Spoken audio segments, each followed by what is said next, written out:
Welcome to my channel, and today's video is isolation. Okay, what is isolation?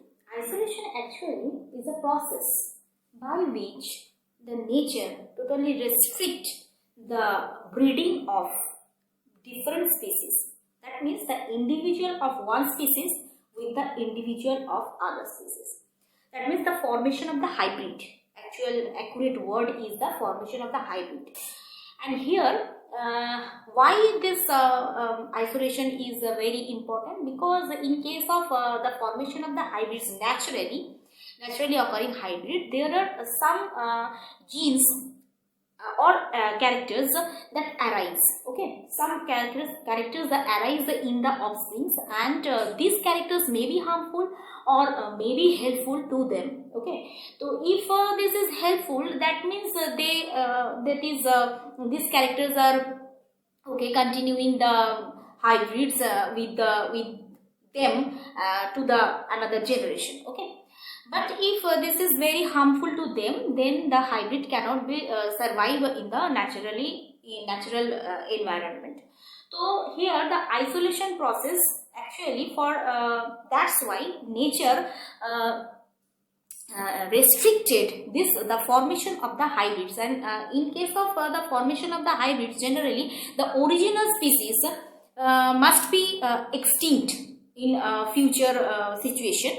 So that's why the nature established that isolation process, or naturally the isolation process is established. That's why the one species, the individual of one species cannot interbreed with the individuals of another species. But today's or nowadays, for our generally man artificially produce different kinds of hybrids for the high production of animals or plants or another purpose. So actually this hybrid formation is artificially occurred by man. It is very harmful to the nature.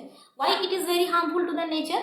Because due to this hybrid production, it is very helpful to us. That means this actually can fulfill our demands. But original species that are totally not found.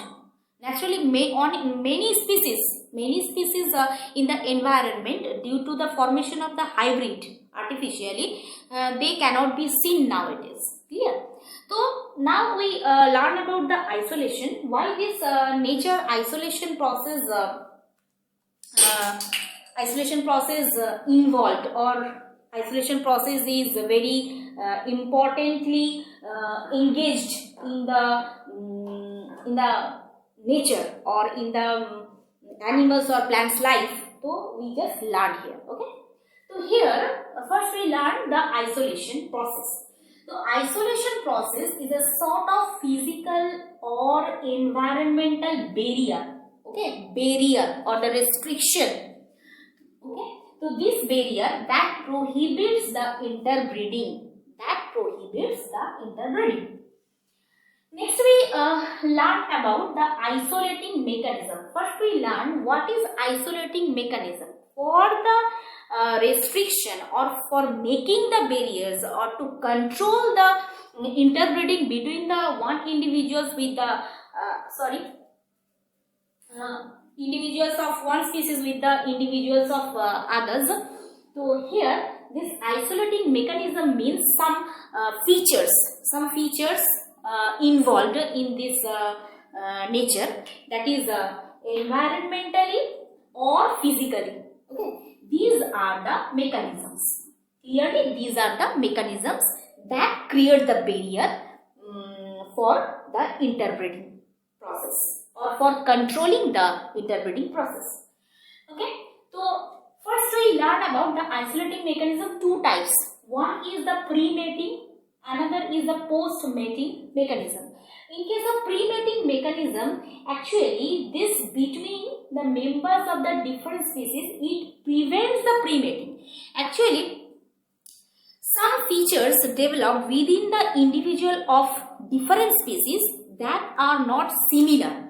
the mechanism that are very important for the body, obviously. So one plant structure is not similar to the other plant structure.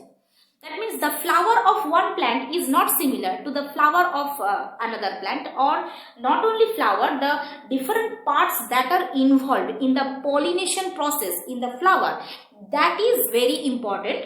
This is not similar to the parts of the flower of another species. Okay, so in that way the mating process is controlled or restricted.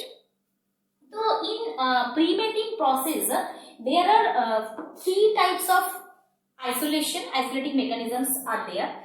So here the seasonal and habitat isolation, ethological isolation, and mechanical isolation. The three process or three types that are involved or that are present within the pre-mating isolating mechanism. And here the post-mating isolating mechanism. What is the post-mating isolation or isolating mechanism? If the mating is already occurred, you just learned that. If the mating is already occurred within the individuals of two different species, but the hybrid, the young one, nature try to control this young one to not to remain or not to sustain within the nature. Okay, that means there are few features like the gametic mortality, zygote mortality, hybrid inviability, or hybrid sterility.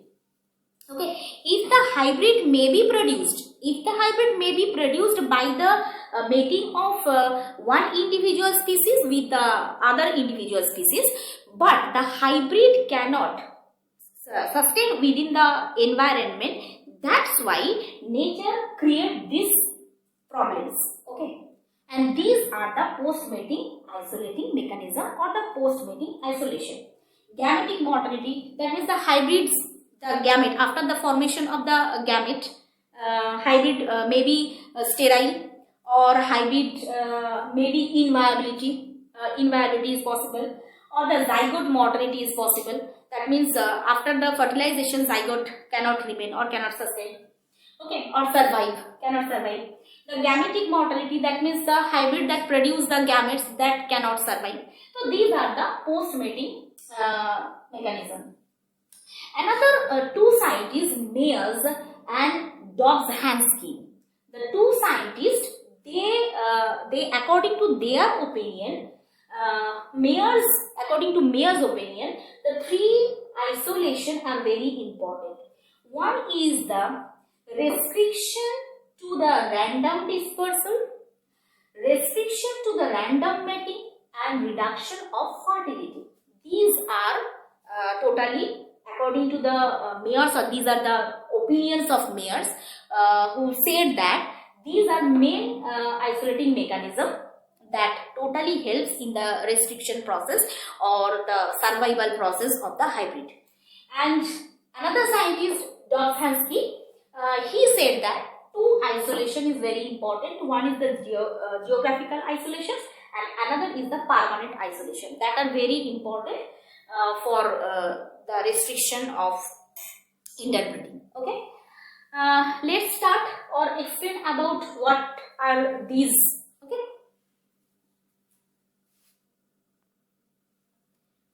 Now we explain about the habitat, ethological, seasonal, and mechanical isolation. What is habitat isolation? Potential and closely related species are confined to different habitats in the same region and seldom or never come together, at least during the period reproductive phase. That means what we learn here, that different species or different the individuals of different species that are closely related, they remain in the same region. Okay, they remain in the same region, but they cannot interbreed with each other. That means they seldom, at least during the reproductive phase, they never come together. Okay, they remain in the same habitat, in the same region, obviously. Different species remain in the, you can see the different species remain in the same habitat, but you also see that they never come in contact with each other. Okay, mainly if they come during the searching of food, obviously sometimes maybe it's possible, but during the reproductive phase they never come to each other. Okay, this is the habitat isolation. Second one is the ethological isolation. Ethological isolation is what? There, it includes the differences in the courtship behavior of the males in the vocalization, chemical signals by which one sex attracts the other. That means during the reproductive phase, the male individual, they attract the female individual towards them by creating the sound or by secreting some pheromones or chemical signals. So these chemical signals or the sound that are not same in the individual, male individual of one species with the other species, and they are very different, and easily, that's why easily one individual of one species, they attracted only the male of that species. Okay, and in other cases, in that situation, that female attracts to that male in the particular species. Not one female attracted from one species to the male of the other species. It's not same.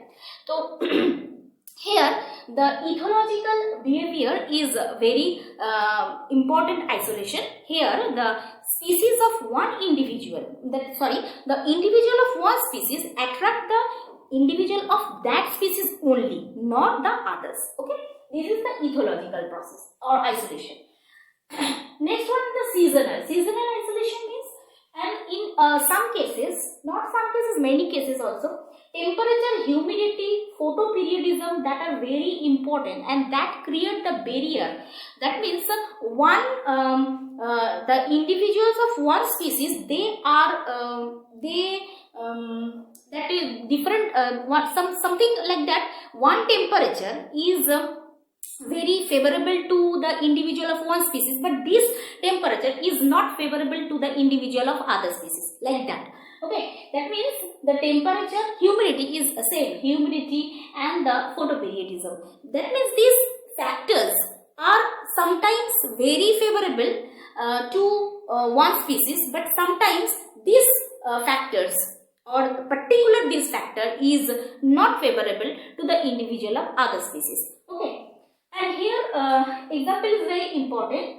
Two genus, Rana is same, but the species is separate, like the Pipiens and Sylvatica. Pipiens breeds at 55 degree Fahrenheit, but Sylvatica breeds at 60 degree Fahrenheit. You can see that temperature is not same. This temperature is very favorable to the Pipiens, but this temperature is not favorable to the Sylvatica. 60 degree Fahrenheit, that means it is favorable to Sylvatica, but it's not favorable to the Pipiens. So these factors create the isolating mechanisms or the restriction to make the formation of the hybrids. And last one, this is the mechanical. What is mechanical? The differences seen in the external genitalia of the organisms and the structure of the flowers. Flowers, or in sometimes the animals also. Here example is flower, not only flower, structure. Okay, we can say that the structure. Okay, what is this?